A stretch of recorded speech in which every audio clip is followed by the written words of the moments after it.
Muy buenas tardes, señoras y señores. Bienvenidos al atardecer de este lunes, día 5 de diciembre de 2022. Hoy comienza, como saben de sobra, una semana muy atípica. Más que un puente, hay un acueducto para muchos, porque mañana es fiesta, es el Día de la Constitución, el día 8 es el Día de la Inmaculada. En algunas comunidades autónomas no hay colegios hasta el viernes, por lo tanto, pues aparte de los quebrantos que se puede provocar para las personas que sí trabajan los días que no sean festivos, lo cierto es que mucha gente está aprovechando y está haciendo como una especie de parón técnico durante estos días. Y también el gobierno, por cierto, ha recompuesto su agenda porque, como habitualmente se reúne los martes, pero mañana es el Día de la Constitución, ha adelantado el Consejo de Ministros a hoy, día lunes.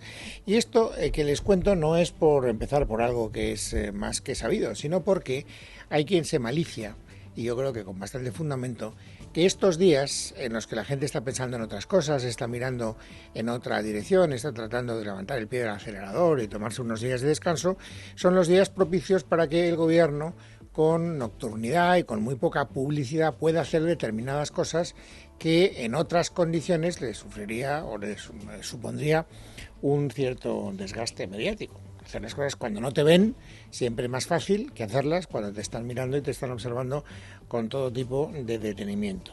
¿Y qué es lo que el gobierno puede estar tratando de hacer de la manera más reservada posible, de la manera más oculta posible a los ojos de la opinión pública?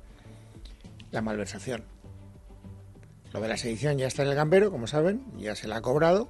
Esquerra Republicana de Cataluña, además ya nos ha dicho, para que no haya dudas, el señor Rufián este fin de semana, que fue un trueque a cambio de los presupuestos. Lo digo para que luego el gobierno no salga diciendo cosas raras, lo que hacen siempre, porque la verdad la dice, en este caso, el socio que ha impuesto como condición sine qua non para aprobar los presupuestos la reforma de la sedición. Pero todos sabemos que no se quedan ahí, que sus ambiciones van más lejos y que también quieren una corrección quirúrgica, dicen ellos, de la malversación para que todos los que lideraron el procés, el referéndum del año 2017, del 1 de octubre de aquel año, pues se puedan ir lo más de rositas posible y para que además, de cara al futuro, algún tipo de comportamiento, de conducta similar no sea castigada penalmente con la dureza con que hasta ahora lo castigaban las leyes vigentes en nuestro país.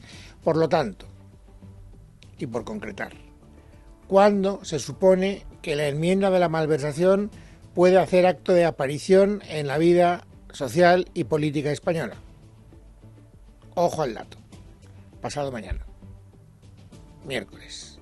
Rubén Fernández. El gobierno, Esquerra y Unidas Podemos siguen avanzando en la reforma del delito de malversación, cuya enmienda podrían presentar los republicanos este miércoles. Habrá novedades esta semana, dice una fuente conocedora de las negociaciones a tres bandas entre el Palacio de la Moncloa, la cúpula de Esquerra en Barcelona y el grupo de los comunes en el Congreso. La teoría que cobra fuerza es presentarla en el registro del Congreso en pleno puente de la Constitución. Hoy lunes hay Consejo de Ministros y mañana los actos de conmemoración de la Carta Magna con los habituales corrillos entre la prensa y los diversos grupos parlamentarios. Debido a los festivos, el registro cerrará el martes y el jueves. El tiempo corre ya que el viernes finaliza el plazo de enmiendas a la reforma del Código Penal que PSOE y Unidas Podemos han abierto al registrar la iniciativa para derogar el delito de sedición. Ni los socialistas ni los morados se plantean de momento pedir una prórroga en el plazo de enmiendas ante la mesa del Congreso y se amplía, la reforma tardaría más en llegar al Pleno y la idea es finiquitar el asunto antes de finalizar el año y en el actual periodo de sesiones. La enmienda la registrará Esquerra, aunque el Gobierno y el PSOE aseguran que no se van a posicionar hasta que no conozcan el contenido. La idea es reformar el delito de malversación y rebajar las penas siempre que no haya lo que ellos califican como enriquecimiento personal. Bueno, naturalmente, como ya había Consejo de Ministros, nos lo recordaba Rubén Fernández ahora mismo, le han preguntado a la ministra portavoz, a Isabel Rodríguez, en la rueda de prensa posterior al Consejo: oiga, ¿qué hay de esto? ¿Qué actitud mantiene el gobierno? ¿Ha cambiado de criterio? ¿Está abierto a la reforma del Código Penal también para tocar el delito de malversación? Isabel Rodríguez, que saben ustedes que se maneja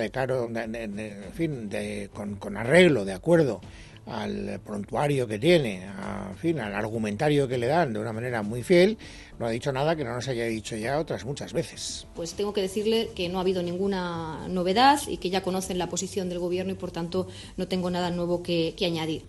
Pero el problema está, ¿y cuál es la posición del Gobierno? Que todos conocemos, señora Rodríguez. Esta es la pregunta del millón. si tenemos que atender a las declaraciones que han hecho tanto Rodríguez como otros miembros del gobierno, tendríamos que llegar a la conclusión de que ellos no van a pronunciarse hasta que no vean la enmienda presentada. Y por lo tanto que una vez que se presente la enmienda la estudiarán y una vez estudiada dirán qué es lo que tienen a bien, si apoyarla, no apoyarla, tratar de negociarla para que no sea especialmente indigerible por parte de la sociedad española, etcétera. Pero al mismo tiempo también sabemos, porque así nos lo dicta la experiencia, que cuando Esquerra Republicana de Cataluña se empeña en conseguir un botín político a cambio de mantener el apoyo parlamentario al gobierno de Sánchez, termina llevándose siempre el gato al agua. Por lo tanto, ¿a qué actitud conocida del gobierno nos referimos, señora portavoz? ¿A la habitual? Es decir, ¿a que si se empeña Esquerra ustedes terminarán rodando la rodilla, doblando la rodilla? Todo es lo que yo me temo que puede ocurrir. No solo yo, también otros actores de la vida política. Hoy en esa dirección se ha pronunciado también Cuca Gamarra, que es la portavoz parlamentaria del PP. ¿Seguirá adelante con todo ello? Lo que Esquerra quiera. Hasta el último minuto será lo que ellos quieran o decidan que sea. Y si no es ahora, será más adelante. Y cuando sea, ahora o más adelante, lo harán con, digamos, el beneplácito de todo el partido. Lo digo porque mientras ha durado la reforma del Código Penal para cargarse el delito de sedición, pues ha habido algunos varones del Partido Socialista, sobre todo dos, Lambán y García Paje, que han tratado de salvar la responsabilidad de, digamos, en fin, o salvar el voto, más que la responsabilidad, porque a ellos lo que les preocupaba es que eso tuviera una penalización en las urnas y que por lo tanto les pudiera resultar más difícil renovar sus sendas mayorías.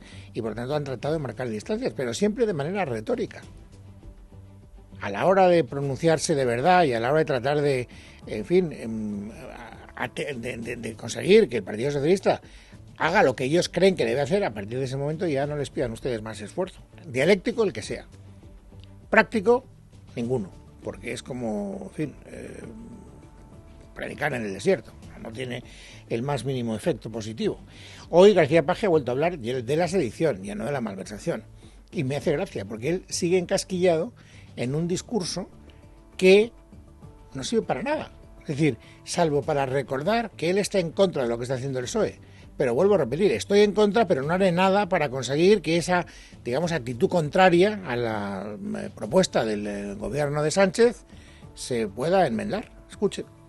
Yo lo que tengo muy claro es que antes o después España tiene que tener claramente tipificada la condena a quienes intenten socavar, quebrantar y quebrar la Constitución.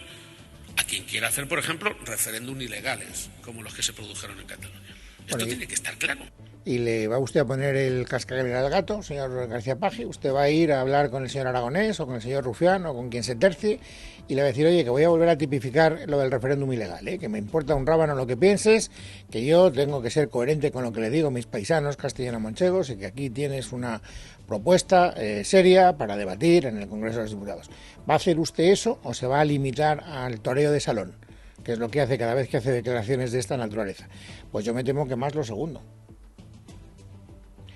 Y además tengo que decir con cierto pesar que empieza a parecerme verosímil la tesis de que tampoco haya un gran coste electoral por este tipo de maniobras de carácter político.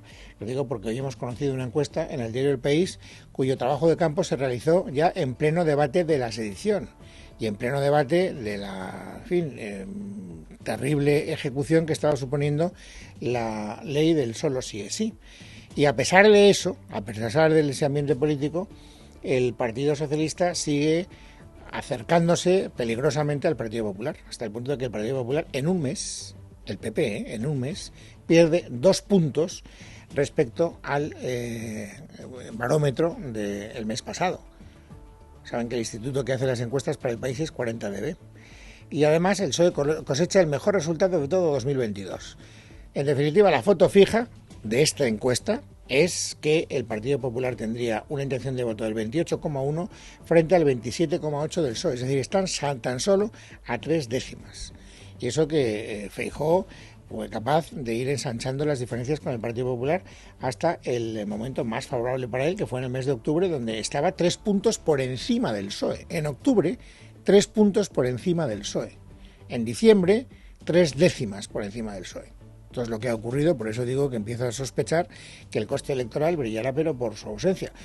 Traducido a escaños, para que ustedes tengan una referencia más aritmética, el Partido Popular tendría 120 y el Partido Socialista 112. Pero la suma de PP y Vox se quedarían lejos de la mayoría absoluta y, por lo tanto, Sánchez, según esta encuesta, naturalmente estaría en disposición de renovar la misma mayoría que hemos tenido en este país durante los últimos meses, años. Y eso a pesar de lo que el gobierno socialista está haciendo con leyes como el Código Penal, ¿no? Digo, para que tengan una idea. El PP estaba muy contento en octubre porque las encuestas le iban muy bien y hablaba, en fin, de que las encuestas estaban midiendo especialmente bien el clima, la atmósfera que se estaba creando en la política española, pero ahora que las cosas no le van tan bien, están diciendo cosas que yo no termino de entender. Hoy ha hablado el número 3 del PP, que se llama Elías Bendodo, y ha hecho en voz alta esta reflexión. Lo más importante de las encuestas es la tendencia. La única encuesta que no da una victoria al Partido Popular es la que firma un militante del Partido Socialista, que es el CIS. Los españoles van más rápido que todos nosotros. Los españoles ya han pasado página de Sánchez, ¿eh? Los españoles ya han amortizado a este gobierno, ¿eh? Y si lo más importante, que es lo que no entiendo, señor Bendodo, se lo digo con todo afecto, si lo más importante son las tendencias, ¿por qué no están ustedes atentos a las tendencias? Porque lo que nos están diciendo las tendencias de las últimas encuestas que hemos visto es que el Partido Popular ha empezado a entrar en una fase de descendimiento, en algunos casos más drástico, en otros casos más suave, en intención de voto. Eso es lo que marcan las tendencias. Si nos circunscribimos a la de hoy del país, vuelvo a repetirlo, en octubre estaban 3 puntos por encima y ahora están 3 décimas por encima. Eso quiere decir que en las curvas de todas las predicciones demoscópicas, ustedes están bajando y el Partido Socialista es verdad que no está subiendo mucho, pero como consecuencia de su caída se está acercando de manera peligrosa. Esa es la tendencia que a mi manera de ver, y en fin, de acuerdo a mis escasas luces, deberían ustedes tener en cuenta. Y esas son las que no parece que ustedes valoren muy bien. Pero bueno, hablando de cotizaciones electorales, desde luego lo que sí que parece un fijo en la quiniela es que el partido de Inés Arrimadas, Ciudadanos, lo que queda de Ciudadanos, es ya prácticamente un recuerdo nostálgico para muchos, porque las encuestas apenas entienden que ese sea un fenómeno político aquella que consideran. En esta misma encuesta del país dicen que en el mejor de los supuestos, a lo máximo a lo que puede aspirar el partido que fundó Albert Rivera es a un solo escaño, a uno. Eso es lo máximo a lo que podrían aspirar en el día de hoy. Por eso sorprende tanto que un partido que está tan deshilachado, digámoslo así suavemente, esté siendo el centro de atención de una tormenta política realmente sorprendente. Saben ustedes que está en pleno proceso de refundación, esto no es novedad, y que hace unos días Edmundo Val, el número 2 del partido, el brazo derecho de Inés Arrimadas, nos sorprendió a todos diciendo que él quería competir con Arrimadas por el liderazgo de lo que queda de Ciudadanos. Esta mañana estaba en Televisión Española y Edmundo Val ha vuelto a decir que Inés Arrimadas no es en absoluto la persona indicada para estar al frente de Ciudadanos. Inés no debe ser la líder de ese partido nuevo, renovado, que resulte de esa asamblea, de ese nuevo esquema, con ese nuevo modelo de partido y, desde luego, con una nueva ilusión. Hoy mismo saben ustedes que se publica en El País una encuesta en la que nos dan el 2,2% de intención directa de voto, cuando este partido hace nada en esta legislatura, cuando estábamos negociando los estados de alarma, por ejemplo, los confinamientos, o cuando estaba yo directamente negociando los presupuestos generales del Estado con otros compañeros de mi partido, con la ministra de Hacienda, rondábamos el 8,5, el 9,5. También es verdad, señor Val, que no parece que la caída de Ciudadanos se deba solo a los errores que puede haber cometido Inés Arrimadas. Ha habido algún error reciente, como por ejemplo el de votar a favor de la ley del solo sí es sí, que se debe a su participación. Tampoco vendría mal un poco de autocrítica en ese terreno. Pero bueno, hoy la noticia no es lo que diga Edmundo Val, que no aporta nada, digamos, desconocido, lo que ya sabíamos en días anteriores, sino que la propia Inés Arrimadas ha dicho, de una manera un tanto confusa, no crean ustedes que habla tampoco con mucha claridad, que sí, que ella se va a presentar, pero que solo se presentará en el caso de que Edmundo Val no claudique. Solo en el caso de que Edmundo no recapacite y no retire su candidatura para seguir construyendo y sumándose a la candidatura de unidad, que yo creo que es la mejor opción para este partido, solo en ese caso presentaré mi lista a la Asamblea del 15 de enero. Y lo haré para proteger al partido, para garantizar la unidad y para evitar que vayamos absurdamente a una batalla campal. Bueno, ¿cómo hay que interpretar esto? Porque no creen ustedes que es tan fácil. ¿Que ella no se presentará si Edmundo Val retira su candidatura? ¿O que no se presentará porque no hay que presentarse en una competición entre dos listas y se limitará a encabezar una lista, digamos, de integración, una lista de unidad? Son las dos interpretaciones posibles. Lo único que tengo claro a estas horas, lo único que les puedo contar, sin meterme en un lío, digamos, de exégesis política, es que ella considera efectivamente que la lista de unidad es la única solución posible y además da por hecho que se va a conseguir. Estoy convencida de que vamos a llegar a un acuerdo, de que se va a poder aprobar esta lista de unidad. Estoy convencida. Llevamos muchas personas mucho tiempo trabajando en ello. Hoy le ha contestado a estas mismas declaraciones hace un ratito en Twitter, porque ya saben ustedes que los políticos se manifiestan a través de Twitter, el propio Edmundo Val. Y ha dicho textualmente que tampoco crean ustedes que es una manera de hablar claro. Yo creo que los políticos, si hablaran claro, ganarían mucho más crédito el de los ciudadanos españoles. Que si tenemos que rascarnos la cabeza y empezar a tratar de interpretar qué es lo que han querido decir, perdemos un tiempo precioso. Imagínate descargarte así en el móvil las 14 temporadas de tu serie favorita. Mejor si es ultra rápido con la tecnología 5G de O2. Fibra 300 megas y móvil 35 gigas con 5G por 35 euros. Infórmate en o2online.es o en el 1551. Debería estar estudiando para los exámenes, pero aprendo cosas más interesantes en algunos podcasts. ¿Has escuchado los de Amazon Music? Ahora sé cómo van al baño los astronautas en el espacio. También estoy aprendiendo qué hacer para ganar dinero y jubilarme joven. Así ya no tendría que preocuparme por los exámenes. Oye, soñar es gratis, ¿no? Amazon Music. Toda la música y los podcasts más populares sin anuncios. Ahora incluido con Prime. Pero bueno, lo que dice Edmundo Val en Twitter es: mi compañera Inés Arrimadas está de acuerdo con mi propuesta. Una candidatura de unidad que recoja lo que los afiliados han expresado en la refundación. Por eso presenté hace unos días mi candidatura que ayuda a recuperar la ilusión y de la que quiero que ella forme parte. O sea que da la sensación de que dice candidatura de unidad sí, siempre que yo sea la cabeza de lista de esa candidatura de unidad, y que ella quiere ser mi número 2, yo la integro fenomenal, y aquí paz y después gloria.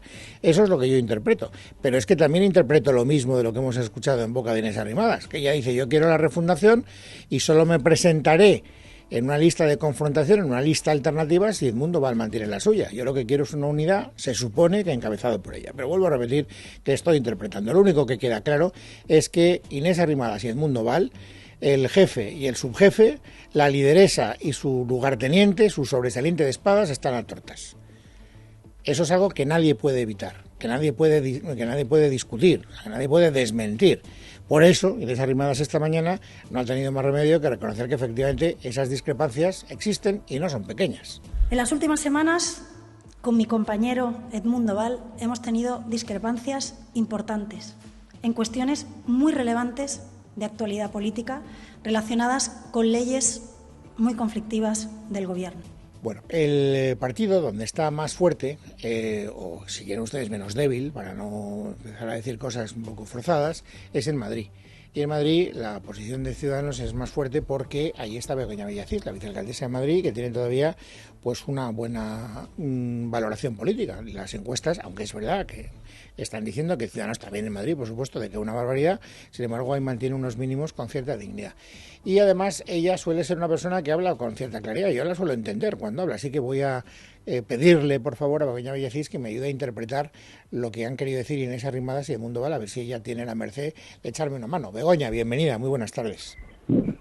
Hola, buenas tardes, Luis. Lo que pasa es que espero no decepcionarte, porque yo creo que la verdad es que no me siento legitimada para hacer la voz de nadie, y menos en estos momentos. Antes decías una cosa que es muy interesante y es verdad, y la acepto en la medida en que muchas veces no hablamos claro o no somos lo suficientemente, no expresamos con claridad lo que estamos opinando, ¿no? Y eso se debe muchas veces a que nos metemos en una burbuja de la que nadie forma parte, y cuando nos expresamos al resto del mundo, pues no estamos siendo, pues no estamos dando mensajes nítidos, ¿no? Que es lo que nos reprochabas tú, y tienes razón. Y yo creo que tampoco pasa nada por decir en momentos dados que si igual no se habla claro, o por lo menos es mi caso, es porque todavía no se tienen las cosas claras. En mi caso yo creo, y después de ver lo que están diciendo pues unos y otros, yo creo que lo que toca y lo que he hecho en falta es un poco de pausa y de reflexión. Yo creo que es más útil de vez en cuando pararte, reflexionar, decir que no se tienen las cosas claras, que no pasa nada, entender que pues yo, bueno, todo el mundo habla en nombre de la refundación, la coordinadora del equipo de refundación soy yo, y yo entiendo ahora mismo que quizás estamos actuando de una forma un poco pues prematura o precoz o demasiado, de una forma demasiado reactiva. Pero reconóceme, yo usaría la pausa, sí, porque es muy desconcertante, es cierto, completamente. No te voy a decir que no. Pero fíjate, sí. No te quería interrumpir, solo quería hacer una postilla de lo que te estoy escuchando, porque yo entiendo que si uno sufre un imprevisto, un varapalo electoral, cualquier desgracia, una dimisión inesperada, pues uno puede estar un poco aturdido y a lo mejor reacciona, digamos, de una manera demasiado rápida o poco reflexiva. Pero es que el proceso de refundación de Ciudadanos dura meses. Es decir, si después de meses dándole a la cabeza y dándole vueltas a cómo hay que refundar el partido, llegamos a estar en vísperas del Congreso y aún no sabemos qué hacer, ¿en qué hemos dedicado el tiempo, Begoña? Sí sabemos qué hacer realmente, porque en el proceso de refundación sí que teníamos una hoja de ruta clara y la hemos cumplido. Y la hoja de ruta pasaba por recorrernos todo el territorio, que nos lo hemos recorrido, hablar con todos los afiliados y también con los no afiliados, porque yo siempre pienso que los partidos tienen que ser porosos y cuando te encierras y solo hablas con los tuyos, pues al final llegas a conclusiones que muchas veces no se acercan a lo que nosotros entendemos que necesita España.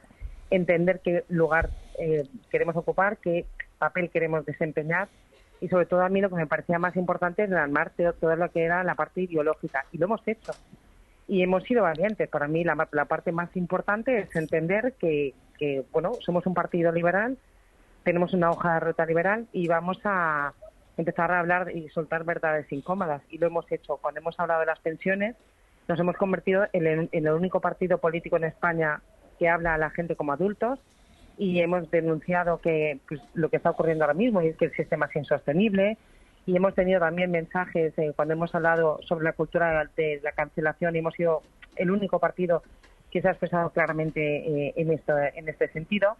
Pero luego llega la parte de las listas, que realmente es qué personas conforman el proyecto y es donde en política, en cualquier partido político, pues pueden surgir este tipo de bueno, pues es lógico, es una tensión que forma parte de lo que es la democracia. En la democracia hay personas que quieren representar un proyecto y que compiten. Y yo que creo en la competencia me parece muy sano que se compita. ¿Cuál creo yo que debería ser la respuesta a esta situación? Para mí no sobran ni Edmundo ni sobra Inés. Yo creo que ninguna candidatura debería ir en la línea de descartar a nadie. Si me preguntas, el otro día salían informaciones, ¿no?, sobre qué posición tenía yo sobre la candidatura de Edmundo. Yo creo que Edmundo tiene que formar parte del proyecto.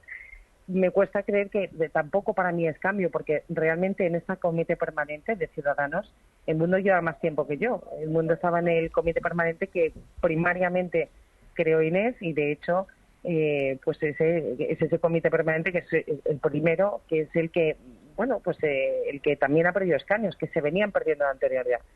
Cuando un partido está en esta situación es que, a ver, tú sigues resurgir, no puedes evitar que haya un cierto ruido interno, me preocuparía que no existiese. Para mí la existencia de ruido, la existencia de competencias es una demostración de una constante vital y a mí eso me gusta y yo creo que no pasa nada porque se compita. A mí me gusta más que se compita alrededor de las ideas y que alrededor de las personas. Entonces sí que es verdad que es importante que las personas lógicamente cuentan y con respecto a la candidatura del Mundo, yo reconozco que yo soy más liberal.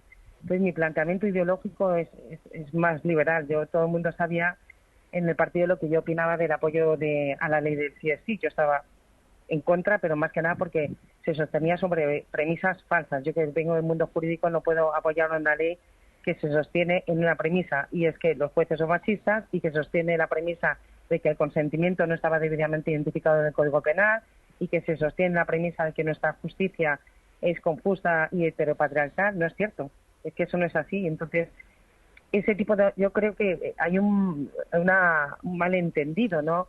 Y hay una parte del partido, en este caso representa al Mundo, que entiende que apoyar propuestas de PSOE y Podemos te hace más progresista. Y yo creo que PSOE para mí no es progresista. Entonces, sí que es verdad que eso me distancia en cierta medida. Hasta el punto, Inés, perdón, ya te estoy haciendo lideresa del partido, Begoña. Hasta el punto, antes hablábamos de la importancia de hablar claro. Si hay listas de confrontación, es decir, si al final hay 2 listas y gana el Mundo Val, ¿tú te presentas como a las elecciones municipales en mayo o no? A ver, es que, vamos a ver, yo en Madrid, nosotros en Madrid, Ciudadanos en Madrid, está siendo, lo primero de todo, está siendo Ciudadanos, que es un partido liberal, que es capaz de sacar unos presupuestos año tras año, siendo capaz de hablar con Vox y con Recupera Madrid, dando unos presupuestos a los ciudadanos, que es capaz de tener siempre una postura un poco más sensata, que yo creo que la mayor parte de los madrileños se pueden sentir identificados con él, más moderna, si me lo permites, incluso.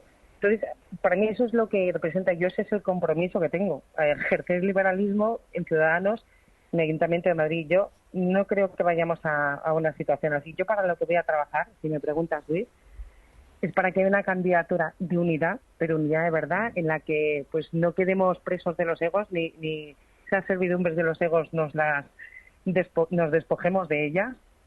Y eso es por lo que voy a trabajar. Y hay mucha gente de buena fe, de buena voluntad, que quiere seguir trabajando por este proyecto. Y mi compromiso también es representar un partido liberal. Yo creo que en España es fundamental que preservemos el espacio liberal, pero por una sencilla razón. Y es que, de verdad, el PP es mejor partido cuando compite con un partido liberal como es Ciudadanos. Y el PSOE se convierte en un mejor partido cuando compite con nosotros. Y si desaparece Ciudadanos, lo único que queda son los 2 grandes partidos que van a ser presos de los extremos. La capacidad de negociación de los polos, si desaparece Ciudadanos, va a aumentar exponencialmente. Y los que conocemos un poco la historia de España, pues no queremos recrear una España de bandos. Sinceramente, antes, cuando teníamos el bipartidismo tenía muchos defectos, que no es reformista, y en los tiempos que corren no te puedes permitir no ser reformista. Tiene los defectos de que como se suplantaban, también se tapaban muchas cosas, se repartían como se reparten ahora mismo los jueces, se reparten las sedes, y ese tipo de política a mí nunca me ha enamorado, y hay mucha gente de mi generación pues no votaba a un partido con ilusión, y sin embargo cuando entra a Ciudadanos, alguien como yo vota con ilusión y decide meterse en el proyecto. Bueno, pero hay una cosa pequeña, buena del bipartidismo, y es que sí, querían ganar elecciones, tenían que ir a por el voto del centro. Es lo que te permite ganar elecciones en España. Bien, pues es que ahora no nos vamos a ese escenario, porque si no tenemos ese voto de centro, si no se compite con el centro, los partidos, tanto el PP como el PSOE, instintivamente compiten por los polos. ¿Qué hacemos? Atrincherarnos, o sea, dividir España todavía más, y es precisamente lo que no quiero que ocurra en este país. Así que lo que no podemos hacer es ponérselo fácil al bipartidismo y mucho menos a los extremos. Y si no queremos ponérselo fácil al bipartidismo y mucho menos a los extremos, lo que tenemos que hacer es fortalecernos. ¿Y cómo nos fortalecemos? Pues mira, haciendo lo que llevamos pidiendo mucho tiempo que se haga en España, que es unidad. Si nosotros mismos nos dividimos y nos dividimos en bandos, pues sinceramente es que estamos replicando la política que venimos a combatir. Así que yo creo que en lo que estamos la mayor parte de los ciudadanos, como coordinadora del equipo de Refundación, creo que legítimamente puedo hablar en nombre de lo que pidió Refundación, pidió cambio, pero no cambio respecto a todo. O sea, pidió cambio y es verdad que necesitamos un cambio, pero yo, por ejemplo, no creo que haya que cambiar la ideología, porque es la ideología que a mí me representa, y hay mucha gente pues que no se siente ideológica. El mundo mismo dijo que no se sentía ideológico. Yo me siento profundamente ideológica. Sé la ideología que defiendo ahora mismo, lo que no soy es sectaria y lo que no soy es dogmática. Uno puede ser profundamente ideológico y no comportarse de una forma dogmática. Así que, Luis, en definitiva, ni unos ni otros. Bueno. Creo que tenemos que proponer una tercera vía que realmente haga que mucha gente que se está sintiendo, pues que le desalienta toda esta situación, se vuelva a reenganchar, y no lo vamos a conseguir con una política de bandos dentro de nuestro propio partido. Begoña, gracias por atender nuestra llamada y suerte durante las próximas semanas. Muchísimas gracias, Luis. Un abrazo.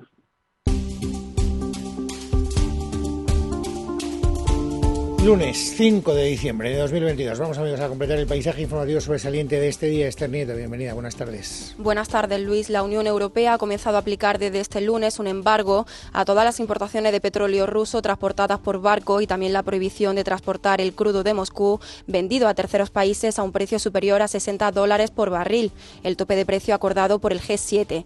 La Unión Europea espera así privar de recursos financieros a Rusia para seguir con su guerra en Ucrania, aunque desde el Kremlin han amenazado con dejar de suministrar petróleo a los países que apliquen el tope al precio del crudo. Y de vuelta a nuestro país, el Ministerio de Transportes ha modificado las condiciones de los abonos gratuitos de Renfe Media Distancia convencional para evitar el mal uso de estos títulos que se ha detectado en las últimas semanas. El objetivo del Ministerio es evitar, por ejemplo, que se reserve plaza a los trenes y luego no viajen. Ricardo González Manga, buenas tardes. Buenas tardes. Sí, a partir del 7 de diciembre, Renfe incautará la fianza de 20 euros y procederá a la anulación del bono a aquellos usuarios que al menos en 3 ocasiones no hayan cancelado con un mínimo de 2 horas de antelación la reserva de la plaza si finalmente no van a viajar en el tren. Eso sí, antes se enviaron 2 avisos al titular del abono, una decisión del Ministerio de Transportes tras detectar que varios usuarios reservan plaza en los trenes con el abono y luego no viajan.